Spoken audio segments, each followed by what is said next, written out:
Hello, and welcome back to another review. And if you can guess from my tone of voice, I'm still sick, but this episode was also a straight bop. I'm glad I was right. Each episode is getting better and better, and this one was really close to beating Hunting Palisman. But it fell a bit short in some aspects, but overall, probably the second best episode of the season. It also had, in my opinion, the best pacing for any episode out of Season 2. The flow of events happened rather smoothly, and the fact that Amity finally gets an episode to herself is incredibly refreshing. So, without further ado, let's get into the review.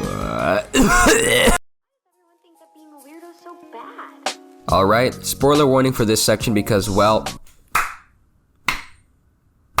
Bellows' face reveal. Wow. He looks rather nice. And this is probably my favorite part of the episode. Well, second favorite, I'm not sure. But I love the fact that when Bellows speaks, he has this almost warm and fatherly tone to him, but his words, if you listen carefully enough, are very concerning and almost sinister. The way he alludes to Hunter having a purpose to the future while shutting him out was rather creepy, as he did it all with this genuine smile because now we can see his face and he looks like a dad. I like that they sort of humanize him, but still keep him as an enigmatic threat that is overlooming the entire show. I like how he speaks in vague terms. It makes them all the more mysterious. So anyway, Hunter and Bellows have a little talk as Hunter wants to make Bellows proud of him as he has been pulled out of his current mission to attain Titan blood. That apparently creates portals to the human realm. Bellows shuts him out while talking about his experience in the human world, and this scares the shit out of Hunter as he feels like he is going to be replaced by Kiki or something. Meanwhile, Luz is sick at home and Amity is taking her duties as a girlfriend rather seriously. I think it's cute that she's trying so hard not to disappoint her and calls over Willow and Gus to help take care of her. We also get to see her cat Palisman and Willow. Man, I mentioned Willow, did I? Man, I forgot because she's such a forgettable character. While all of this is happening, Ida is trying to control her heartbeat powers as she can't really switch to it on command, so she tries to scream it out. So Luz has the common mold, which I guess is a kind of flu in the Boiling Owls, and we get to see her being all loopy. It's pretty funny. I really like these scenes. It's just the way they draw her and stuff. It's pretty cute. Anyway,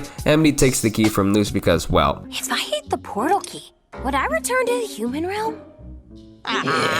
There's also this wholesome moment where Luz eagerly sends a text that we'll get into it later on, but still, Amity is still going on about wanting to prove herself to Luz when this little mouse guy gives us some exposition. The mouse and the way they utilize him in this episode is very, well, convenient. It's one of the things that bog down the pacing. It feels like whenever there's a problem or a revelation, the mouse is there for some, yes, important exposition, but it's exposition nonetheless, and it really slows down the solid pace of this episode. So, Titan's blood. Since the Boiling Owls is on the body of the Titan, its veins are all over the Boiling Owls, hidden under the ground, and its blood has the ability to create portals to different worlds. And of these veins can be found in Eclipse Lake, a mine located in, I believe, the knee of the Titan due to the snowy environment. Luz wants to go and explore, but they tie her to the bed because, well, she's sick, and Gus, Hootie, and Willow are in charge of taking care of her, while Amity, King, and Ida are tasked with obtaining Titan's blood. We then switch to Hunter dressing up as a scout as Bellows has already set up an expedition team to find the Titan's blood. I don't know why Bellows wasn't looking for this in season 1. In fact, if he was already aware that Ida had a portal door, why do you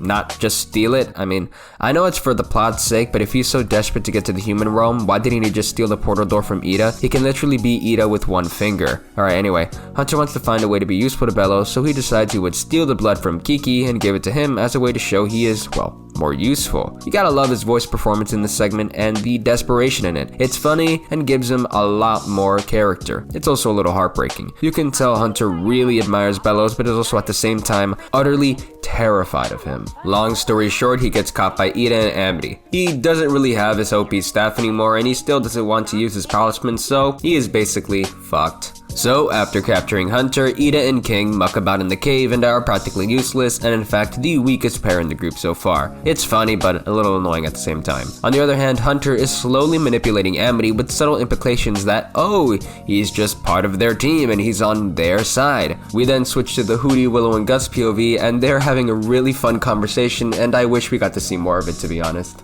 It made me kind of belly laugh when they were arguing about music and having the idea of playing whale noises and hip hop at the same time. I don't know, it's just so stupid, and the way they cut the scream is just perfect. I don't know why. It is so random, but but it just works really well. I just find it really funny. Alright, then we switch back to the caves, and my boy Hunter just keeps getting shut on by Ida and King. Give my boy a break, man, come on. Anyway, they find the main hub and entrance to Eclipse Lake, and it's blocked by the guards and Kiki. So Ida and King decide to create a distraction, leaving Hunter and Amity alone to have a talk. And again, I'm loving the subtle manipulation used by Hunter. He's preying on Amity's insecurities about her relationship with Luz. He keeps implying that they are a team and they're on the same side and have so many things in common. You can really tell that Amity's starting to come around and believe him. I love his nonchalant attitude, and it makes him all the more convincing. The way he injects his own truth into conversations, slowly making it about himself, really shows you how dangerous he can really be when he's out for something. Amity and Hunter create their own distraction and rush into the entrance. Then the episode cuts back to sick Luz playing with the mouse when we get more exposition. At first, when I was watching this episode, I was like, oh cool, more lore, but now I just realized that these segments really slow down the pacing of the episode. I think I already said this, but it's just jarring, and the explanation wasn't even necessary because Hunter revealed it himself literally minutes later. So anyway,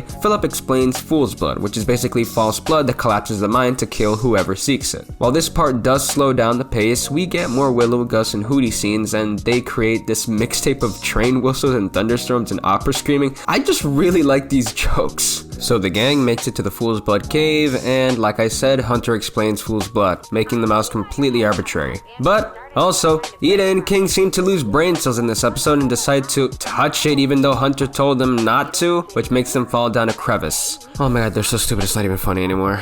So then we get one of my favorite Hunter scenes where he begs Amity to take him with her, or at least untie him so he doesn't get replaced or killed by Kiki. His use of wording and the previous manipulation coupled by stress makes Amity release him, and to no one's surprise, he was obviously bluffing and makes a break for the Eclipse Lake, and also incapacitates Amity so she gets captured by the Letissa guards. Or I think it's Letissa, it looks like Letissa guards, whatever, who cares. So, Amity gets captured by Kiki, and instead of, being smart and maybe handing her over to Bellows, Kiki is blinded by range and decides to leave her with only one guard, and that guard is so bored that she just decides to kill a kid. A bit morbid, but I found it pretty funny. While Amity's falling, she is caught by Ida, who is hanging on by a thread due to her staff being used as a sort of wedge between two rocks. Owlbert is, knocked out, and the only one who could get them out of the situation is Harpy Ida. So, in a desperate plea, Ida makes a deal with the owl beast and transforms, flying out of the cavern and fighting off the one guard who didn't put up much of a fight. But then the Blight Abominations come in to try to, bring her down. So, while Ida is fighting those people, Amity and King make their way to Eclipse Lake, and it's empty.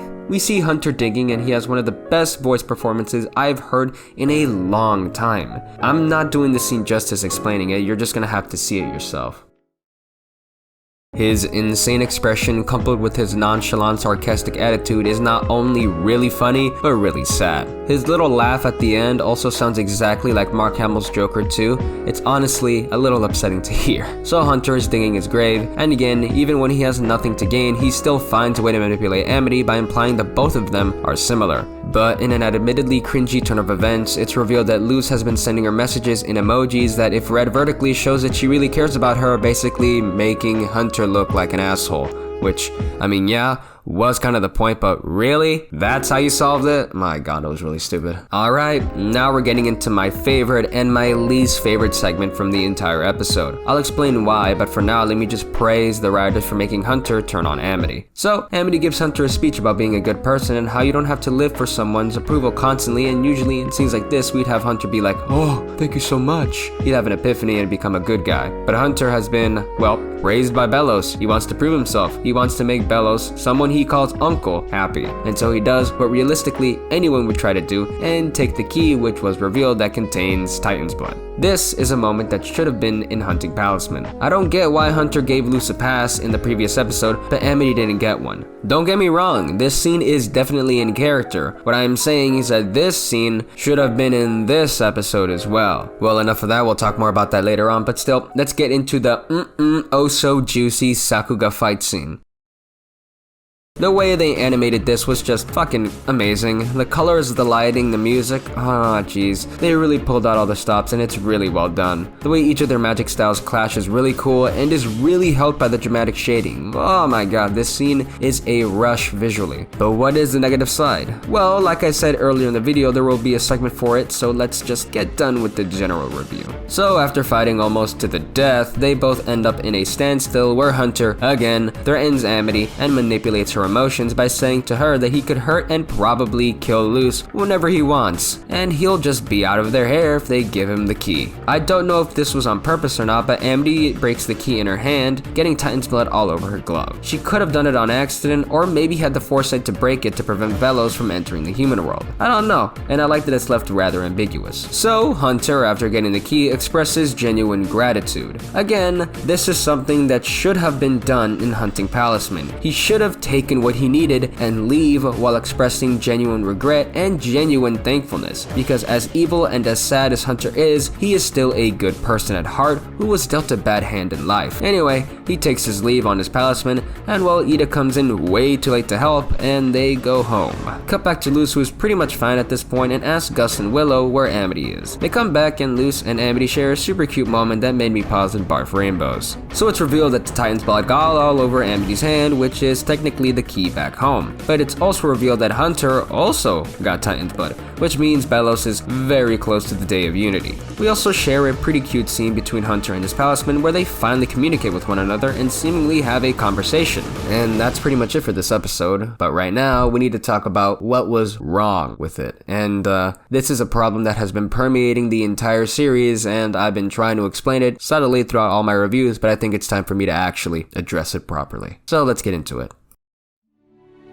Magic is a tough system to get right. In fact, even the greatest stories have trouble establishing magic rules without plot holes or arbitrary convenience. That's why for season 1, I gave most of these inconsistencies a light pass. Things like Luz being able to study magic in multiple tracks even though it was established that it was illegal. The fact that Willow is incredibly OP and power dynamics switch on a whim. The fact that as much as I like the idea of a coven system, what's the point if you can just study multiple tracks at one time? It's already been shown that you can do that even though it's illegal. Where do Palismen come from? Who made them? How are they embedded with magic? What stops any random guy from picking up a Palisman and just being a god with it? Does it depend if the Palisman is powerful? Are there such things as powerful Palismen? These questions are small. Somewhat nitpicky, but small. But no matter how small they are incredibly important if you're trying to flesh out a world and make it believable. I give it a pass because of the small hope that maybe some of these questions can be answered because, like I said, every plot hole or every plot convenience, solving it is almost an impossible task.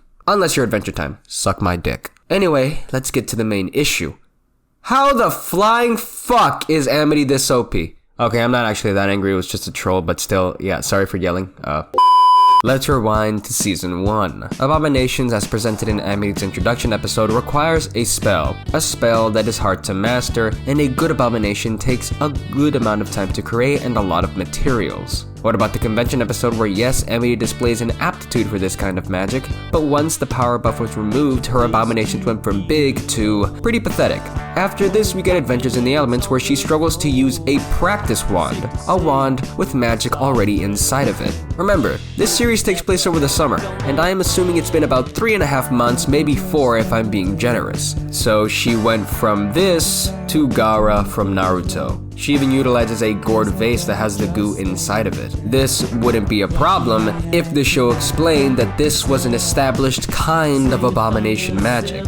When did complex formulas turn into waterbending? When did Amity turn into an anime character? I'm sorry, but I have zero problems with how the fight went. For real, it was well choreographed and incredibly animated, and stuck to each personality types. But Amity, realistically, shouldn't be able to go toe-to-toe against Hunter. I'm aware she's a blight, I'm aware there was probably some off-screen training, but with the way they established abomination magic in the first season and previous episodes, I don't understand why she is fighting this way. It makes no sense from how the show was already established. How is she able to make the gourd disappear? How is she able to make the abomination goo fly? I just don't get it. And I know people are going to say it's not important or it doesn't matter, but when the show clearly wants to establish rules and guidelines for characters to follow, I don't like when they bend it to the point where it feels contrived. I don't mind a power-up. I don't mind rules being broken from time to time because, like I said, accounting for every single little plot detail is impossible. But this magic system shouldn't be difficult. This problem is an easy fix. Just make a scene or a dialogue explaining Amity's experimenting with an advanced type of abomination magic, or make it so she only has a specific amount she can carry, and if she uses too much, it'll disappear. It'll make the fight more tense, and this limitation can be used to display Amity's unique fighting ability without her goo, because maybe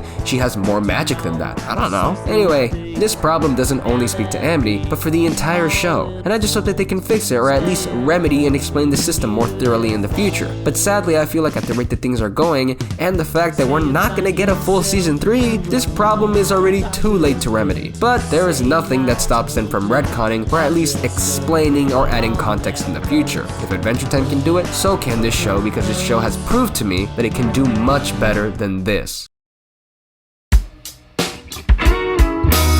Anyway, this episode was again probably in second place, right next to Hunting Palisman. While I do have my reservations for certain aspects of this episode, to say that it ruined it is a far cry from the truth. The problems are, yes, glaring, but it didn't take away from the fact that this episode had incredible character moments, a solid pacing, and amazing animation. Not to mention that not only did we get more lore, but we got to see more of the main villain's face. It's a ballsy move I haven't seen in a while. Let's just hope it pays off in the future with an amazing mid-season finale. I'm hyped, and you should be too. Thoughts meander in my head, my memory impaired. We was one, but we turned it into two. We was one, but we turned it into two.